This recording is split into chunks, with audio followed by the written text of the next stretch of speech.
Do you know somebody that's had a stroke? Maybe they have some hearing or stuttering issues? The place you'll want to check out is the College of Audiologists and Speech-Language Pathologists of Ontario. That's a mouthful, otherwise known as CASLPO. We're going to talk to the college's registrar and CEO, Brian O'Riordan. Brian, welcome to the show. Hi, Hal. How are you? Good, thank you. So, Brian, what exactly does the college do? The college really is all about the regulation of those two professions, audiology and speech-language pathology. The college regulates in the public interest. That's its main function. We don't accept anyone as an applicant to the college until we have verified their credentials. We have to make sure that they have, at a minimum, a master's degree in either audiology or speech-language pathology. And we also have to verify that they've undergone 6 months of practice under the guidance of a mentor.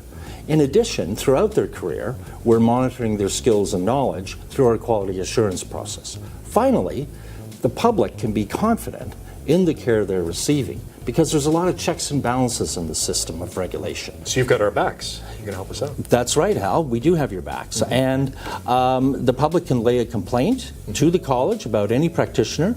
We have to investigate it, and we can impose some remedial training, or in more serious cases, we can actually suspend or revoke the person's license. So it's quite important that your viewers understand what regulation means. And what it means to them is a high quality of care that they can be confident in. Audiologists and speech-language pathologists are very proud. They're proud to be regulated, and they're proud to be practitioners offering services for communication disorders in Ontario. How can you help me find a qualified speech-language pathologist or an audiologist, Brian? Easy to find, Hal. Just go to our website, CASLPO.com. There's a button there that says to find an audiologist or speech-language pathologist. You press that. You can go there, search by city, postal code, or language, and you can match the practitioner with your particular needs for communication disorder treatment. Deb Zelisko joins me right now. She's an audiologist and president of CASLPO. Deb, do I have to see my doctor and get a referral when I go see an audiologist or speech-language pathologist? No, you don't need a referral to see either an audiologist or speech-language pathologist. Both are fully qualified independent practitioners. In fact, you can find one close to where you live or work by going onto the college's online registry on their website and find one in your area. Audiologists and speech-language pathologists can work in a variety of settings ranging from school boards, hospitals, public clinics, as well as private practice settings. Now, what about hearing aids? They can be quite costly, especially for seniors on a fixed income. How can you help them out? So first of all, there's a range in price for hearing aids, and it's based on technology and additional features or functionality. So part of the role of the audiologist is to understand, first of all, patients' hearing loss, their lifestyle, what needs they have in terms of hearing and communication, and come up with the most appropriate solution for them. And in terms of funding, there are many options that are available. So first of all, there's the Assistive Devices Program that will provide funding to anyone with hearing loss up to $500 per year, or for a set of hearing aids up to $1,000. The registered audiologist will send in a funding form on behalf of the patient. There's also other programs that are available. So for example, Veterans Canada, Ontario Disability Support Program, or ODSP. And for those who have hearing loss that they've sustained while working, they may be eligible for the Workplace Safety and Insurance Board program.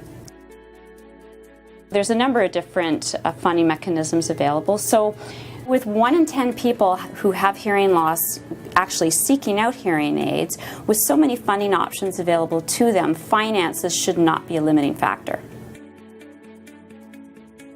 Alex Carling joins me right now. She's the Director of Professional Practice and Quality Assurance at CASLPO. Alex, first of all, why would I go see a speech-language pathologist or an audiologist? Well, there are a variety of reasons, but basically if you or a family member or someone you know is experiencing any difficulty with speech, with language, communication, swallowing, hearing, balance, or ringing in the ears, you need to see a speech-language pathologist or an audiologist. Actually, you'll find more information about these disorders on our website, and you can even find some checklists for hearing and for communication to help you find out if you have an issue that needs intervention. Why is it important for me to see a regulated professional when it comes to dealing with these issues? Because you can be confident that they will practice according to the standards of the college. Audiologists and speech-language pathologists are regulated. That means that they are held accountable for their practice and for maintaining the standards of the college. Should you or anyone else have any concerns about their practice or about their behaviour, you can make a complaint to CASLPO. And CASLPO will deal with that complaint should they fall below the standards of the college. Alex, the college really goes the extra mile to help those with disabilities get the treatment they need. Absolutely. CASLPO is an innovator and a strong supporter of accessible customer service. In fact, on our website, we have a special section for accessibility, and there you will find documents for people living with communication barriers. They can access regulatory documents written in such a way that it really helps them to overcome the barrier. We also have tools, so anyone coming into the office, we can help to make sure we understand them and that they get their message across. And finally, if anyone wants any of our documents in large print, we are very happy to provide them. Alex, thanks so much for joining us on We Mean Business. It's CASLPO. Make sure you check them out on their website or give them a call.